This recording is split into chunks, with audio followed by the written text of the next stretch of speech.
Good afternoon. We continue with Chapter 8, How to Tune In on a Person's Dominant Mood and Lead Him or Her into Acceptance. First is defining the dominant mood. Each personality type has a dominant mood, which prescribes the way he or she sees and interprets the world. Each of the four types' particular view of their world is perceived through the lens of one, the four moods of rejection, which is their dominant mood. All right, here we go. Here's our title, and here it is. The feeler uses the dominant mood of bargaining. The driver uses the dominant mood of anger. The analyzer uses the dominant mood of denial, and the elitist uses the dominant mood of depression.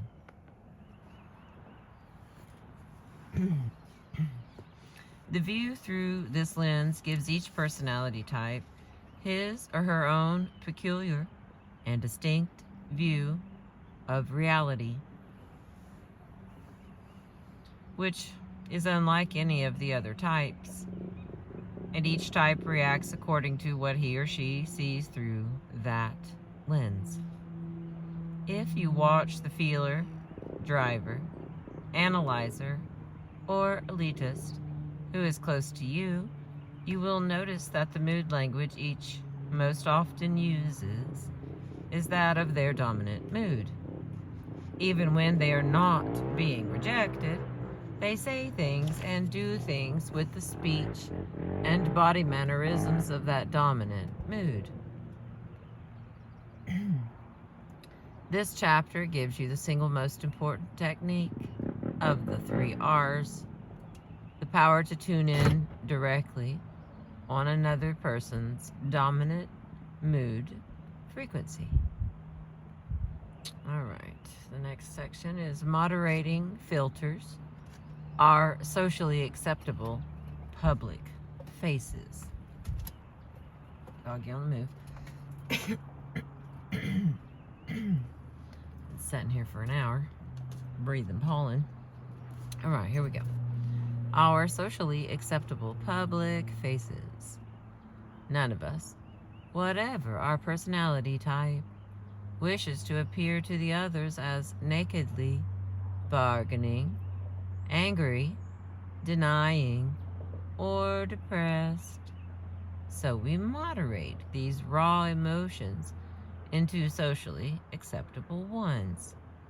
It is also easier to justify our behavior to ourselves if we can somehow filter out the uncontrolled, uncivilized aspects of our natural reactions.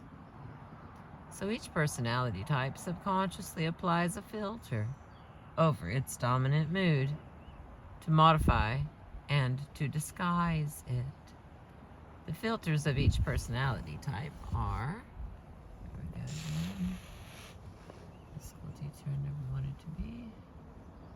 There we go. It looks like personality type of a feeler. Their dominant mood is bargaining. Their filter is conciliation. The personality type of the driver, their dominant mood is anger. The filter is indignation. The analyzer's personality type, their dominant mood is denial, and their filter is dismissal. And then the personality type of the elitists, their dominant mood is depression, and their filter is exclusiveness.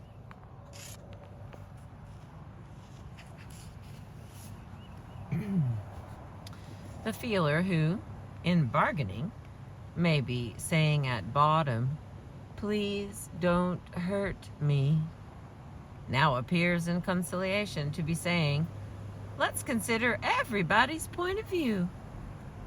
The driver, who may be nakedly hopping mad, now appears in indignation to be saying, "I'm just annoyed that the world is not the way it should be."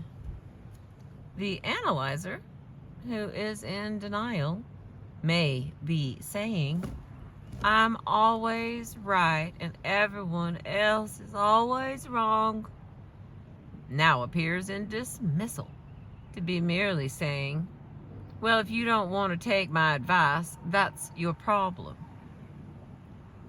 And the elitist, who in depression believes he or she is deeply misunderstood and unappreciated, now in exclusiveness appears to be saying, you really wouldn't understand what I was talking about anyway, so let's talk about something else that you do understand. And the next one, I've got to be me, our own unique view of the world. The key to personality types lies in the typical way each uses its dominant mood and its superimposed filter. Excuse me, Lord. The key to personality. We do not all see the same reality. What one person sees in life seems like a distortion to another. The way a person of one personality type sees and deals with the experiences of life is very different from the way a person of another personality type would look at and handle similar experiences.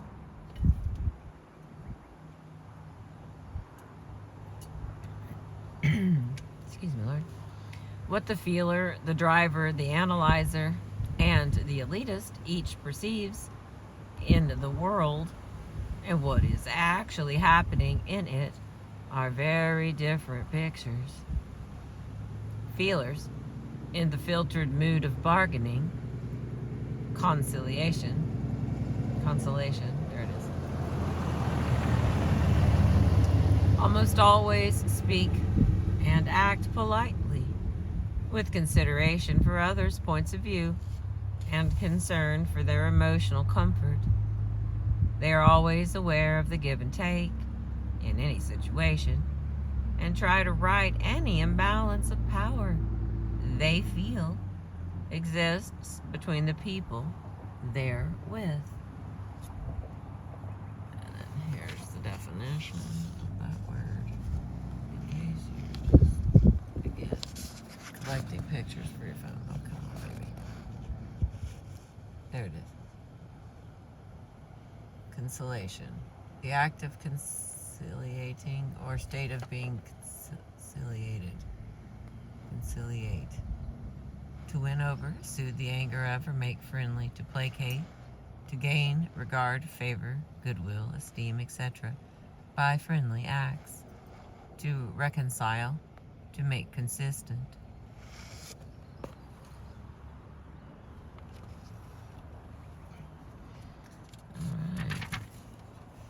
During the 1992 presidential campaign, Bill Clinton was criticized for not being able to say no to anyone, for hating to alienate anyone, and for having a tendency to promise everything to everybody, and for his willingness to conciliate and compromise.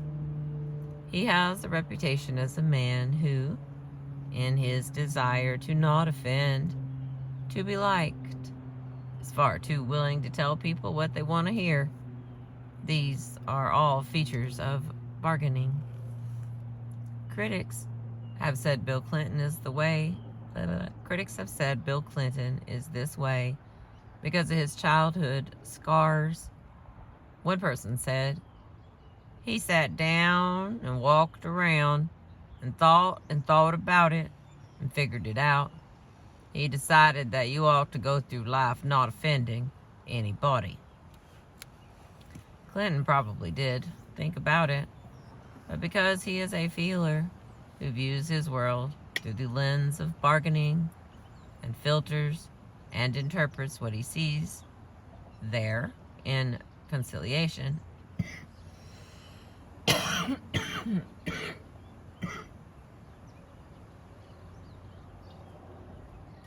oh my goodness, excuse me, and interprets what he sees there in conciliation. His decision about how he should go through life could not have been other than it is. Seriously.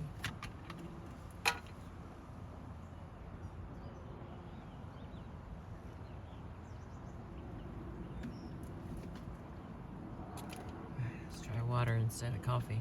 See if that helps. Okay. In other words, being a feeler, he saw his world through his dominant mood of bargaining, filtered what he saw through conciliation, and reacted to it as a feeler.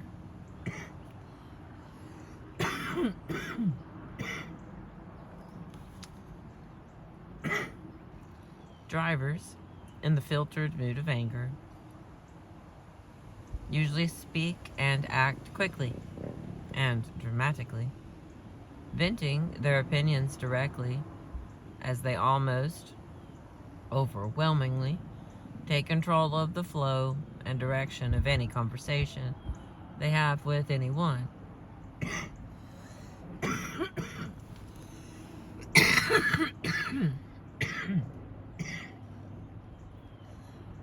Oh my goodness.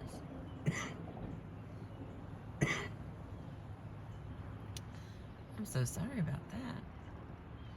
They normally react to something they don't think is right with aggressive directness. And then here's going to be a little box.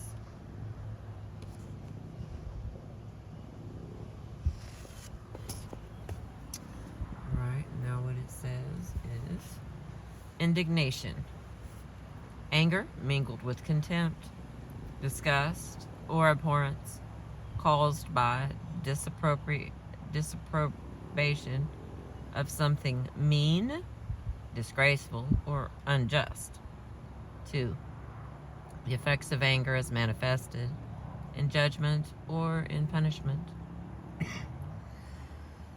Oh my goodness. Indignant. To consider as unworthy or improper. To be displeased at. Affected with indignation. Feeling the mingled emotions of anger and scorn or contempt, as when a person is exasperated by unjust, mean, or ungrateful action or treatment. As drivers tend to have set and very definite opinions about most things, the way things ought to be done and said, indeed, the way things should be, they become indignant when the world does not conform to their picture of it. And being drivers, they air their views about this whether or not you want to hear them. They just cannot resist making a retort. As comedian Karen Babbitt explains, you don't want to be rude, but it's a reflex. They usually have a highly developed sense of humor that even when it is directed against themselves, is sharp and quick, and is used to demonstrate the absurdity of situations that have aroused their indignation. Even in acceptance, drivers still continue to filter their view of the world through indignation, judging what they see in terms of their ideas of right and wrong, black and white. And now analyzers. Analyzers in the filtered mood of denial. They view their world dispassionately, filtering out and dismissing those things that do not make rational sense to them. This nonsense has no place in their world. It is irrelevant and not worth the effort of their consideration. The only things that have worth and value to them are those that are coherent, reasonable, rational, and sensible. All right, another picture, my friends.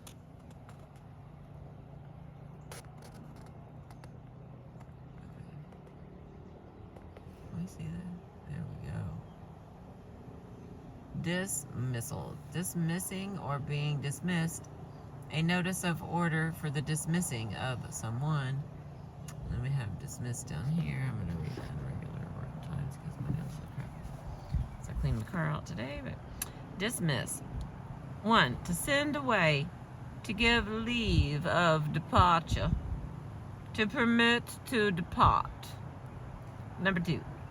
To remove or discharge from office, service, employment, etc. And number 3. To put out of one's mind. Number 4. In law, to discontinue or reject a claim or action as unworthy of notice or of being granted. Okay, let's see what happened there. It's a half sentence. Oh, there we go. An analyzer friend recounts the story of a duck whose feet were amputated in an accident. A well-known sneaker manufacturer came to the rescue, fitting the duck with prosthetic sneakers so it could waddle about again.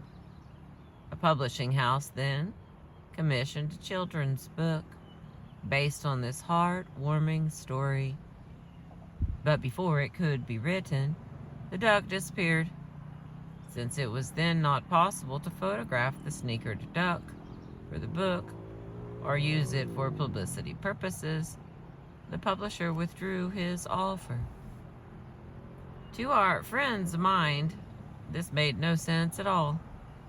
The logical solution to the problem was obvious. Get another duck, surgically remove its feet under anesthetic, attach another pair of sneakers, and voila, nobody would lose out. As an analyzer, she was astonished, and still is, that most people were horrified at the notion. It seemed eminently sensible to her. And the next group is the elitists. Elitists view their world through a trifocal lens, with a combination of the conciliation, indignation, and dismissal filters of the other 3 personality types. Their view, while being insightful, multifaceted, and intuitive, frequently becomes distorted by being sifted through such a complex filter. Because they tend to be more insightful than other types, elitists feel somehow special and removed from ordinary, run-of-the-mill humanity. They also feel vulnerable to attack and misunderstanding because they are different. So unless they are with someone very close to them, they rely on elegant role-playing to hide their loneliness and depression.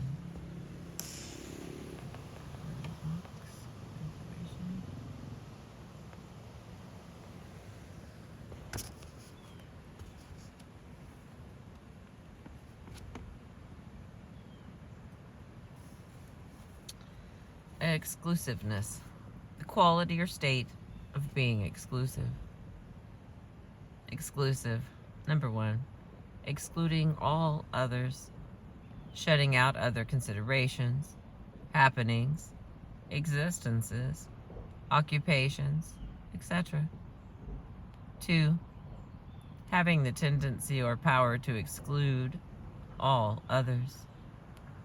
Number 3, excluding all but what is specified. Number 4, not shared or divided, sole, single.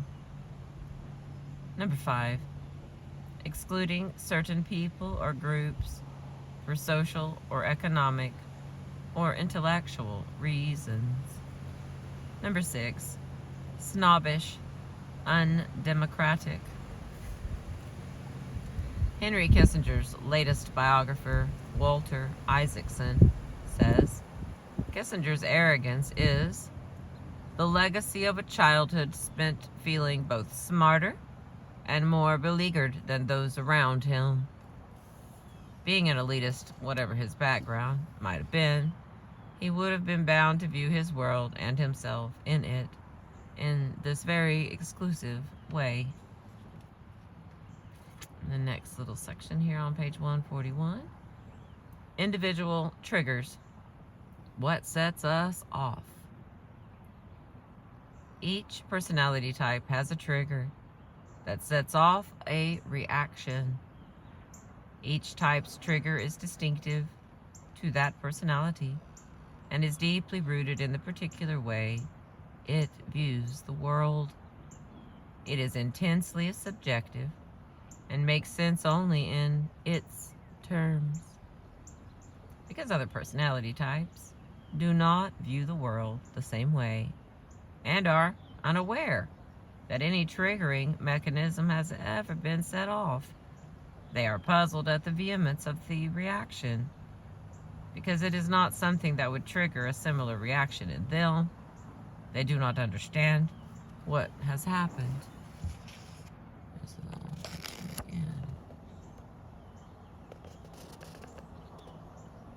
Okay, the personality type of the feeler. Dominant mood is bargaining. Filter is conciliation. Their trigger is fair and unfair. Ooh, I know people like that. Personality type of the driver. Their dominant mood is anger. Their filter is indignation, and they have a problem with right and wrong. Ooh, I know people like that too. Analyzer. Dominant mood is denial. And they are, whether it's rational or irrational. And then the personality type of the elitist, their dominant mood is depression. Their filter is exclusiveness, and their trigger is appropriate and inappropriate behavior. Or everything, appropriate and inappropriate. As long as feelers see fairness in their view of the world, they will stay in acceptance. The moment that they see unfairness of any kind, they will react negatively. Their sense of the way things should be has been offended, and a reaction has been triggered. Similarly, drivers, analyzers, and elitists happily remain in acceptance if they view respectively their sense of right, rational, or appropriate behavior in their pictures of the world. Each of these types' negative reactions are set off, respectively, wrong, irrational, or inappropriate behavior because this does not tally with the way they, in their view, think things should be.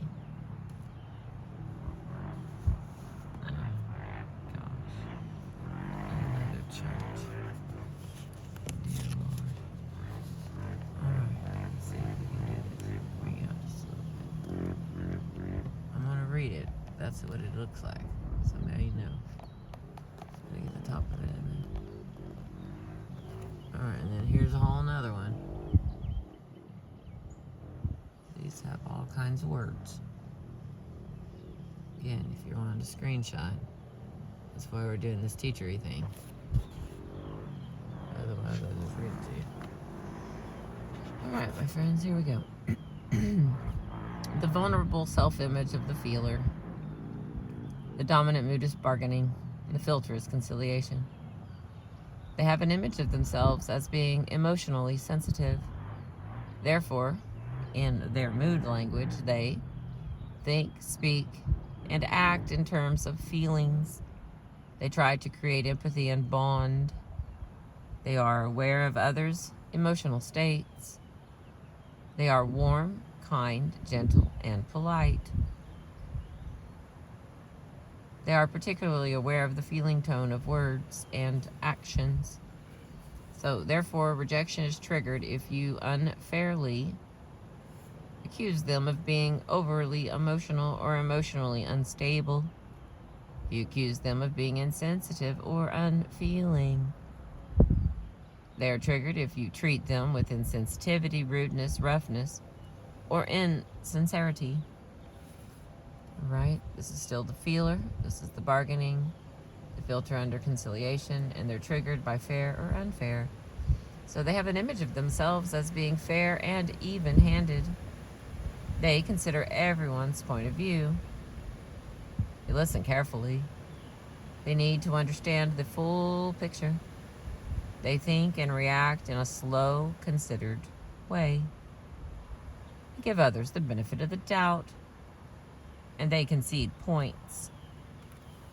Now, when they're triggered by fair or unfair stuff, therefore their rejection is triggered if you unfairly accuse them of being selfish or self-centered.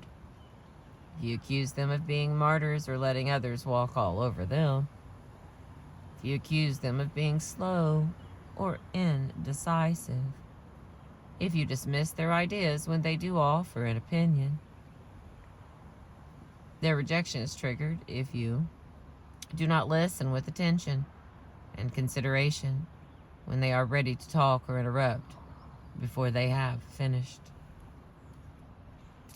And the next one, the feeler in the bargaining, filtered with conciliation, triggered by fair or unfair.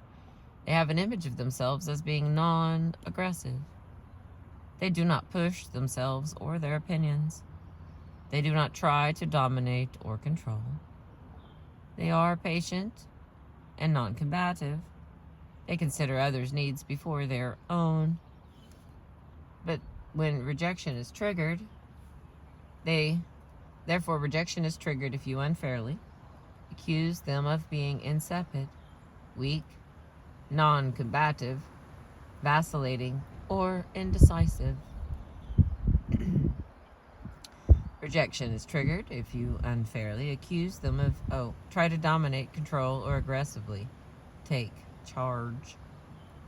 If you assault them with anger, loudness, rudeness, or any form of force. If you treat them with impatience or constantly interrupt or talk over them. And the last section. They have an image of themselves as being peacemakers who are good, kind, considerate, and fair. Therefore, in their mood language, they try to be diplomatic and tactful, even-handed, non-judgmental, and peacemaking.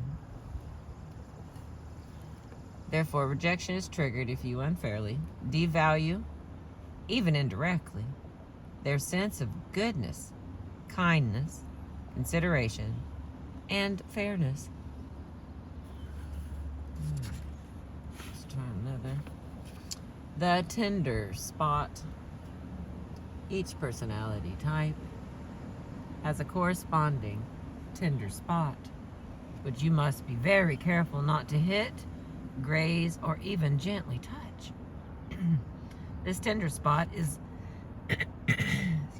this tender spot is the vulnerable underbelly of people's image of themselves. That image of themselves is a combination of their own sense of value, worth, merit, and character. It is what they believe makes them lovable to you. If you inadvertently or carelessly devalue that image, they think you are devaluing them, belittling their worth, and rejecting the very core of the person you claim to love. The 4 charts beginning on page 142 pinpoint these tender spots in the vulnerable self-image of the personality types, together with the kind of mistreatment that will trigger their rejection of you.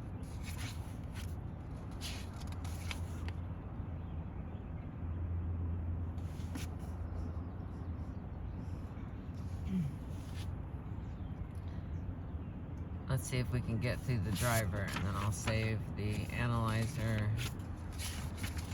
No, there's only like 5 pages left, but my phone's hot. I'm hungry. So what I'm going to do is I'm going to hook this up here so that you can have a picture of it, and then I'm going to read it on the next one. Okay? Anybody who just doesn't want to wait can go ahead and take a little look.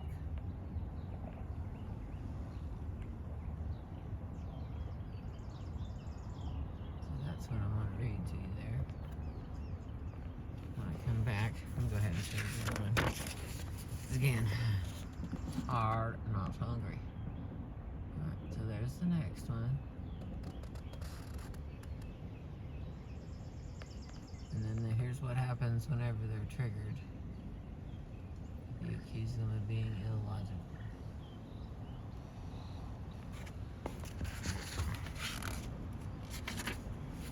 Oh my.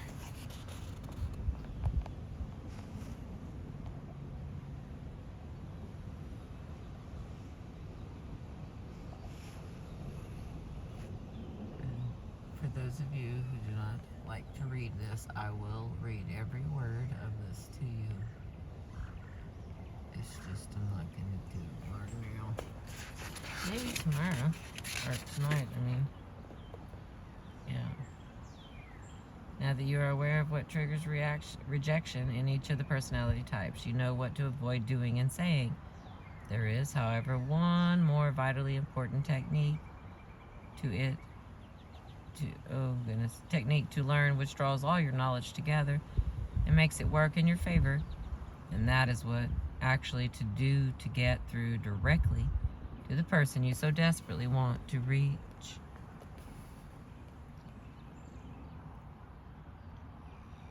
Speaking another's language. How to tune in on each personality type's mood frequency.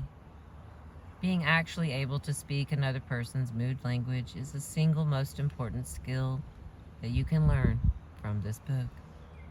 It allows you to speak directly to who they are in a way they will understand immediately, clearly, and unequivocally.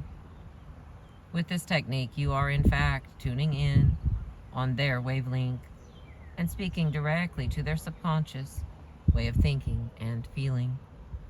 They do not have to interpret or translate what you say into their terms because you are already clearly speaking in their terms. They do not have to take the time, make the effort, or even try to understand your meaning because your meaning is obvious. It is how they understand meaning anyway. In the children's tale, The Snow Queen, the heroine, Gerda, is trying desperately to find her friend. Her search leads her through a forest where she meets a raven. Gerda asks the raven if he knows where her friend has gone, and the raven replies, "I'll tell you, but if only you understood raven speech, I could tell you better." The technique of tuning in on another person's mood frequency gives you the power not only to understand raven speech, but to speak it yourself. This technique gives you the ability to speak fluent feeler, driver, analyzer, and elitist speech.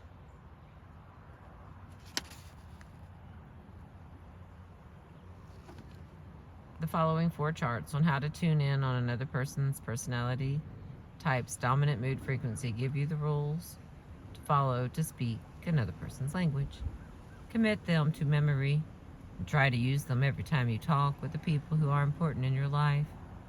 It is essential, however, that you use each and every one of these rules without fail when you respond to a person who is rejecting of you. You will not be able to lead that person smoothly through to acceptance or on to mutual acceptance if you do not apply these rules. If you follow these rules, people you are trying to guide will not only be in acceptance, but will remain in it and will be genuinely open to any idea you care to put to them.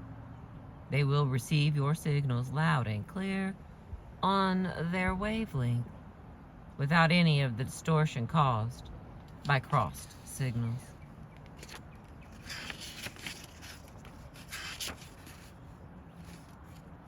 Seriously. Okay, I'm stopping. I appreciate you. Please remember to like and subscribe if you're finding me. And I appreciate you so much. Thank you again for letting me read you my books. Have a beautiful today.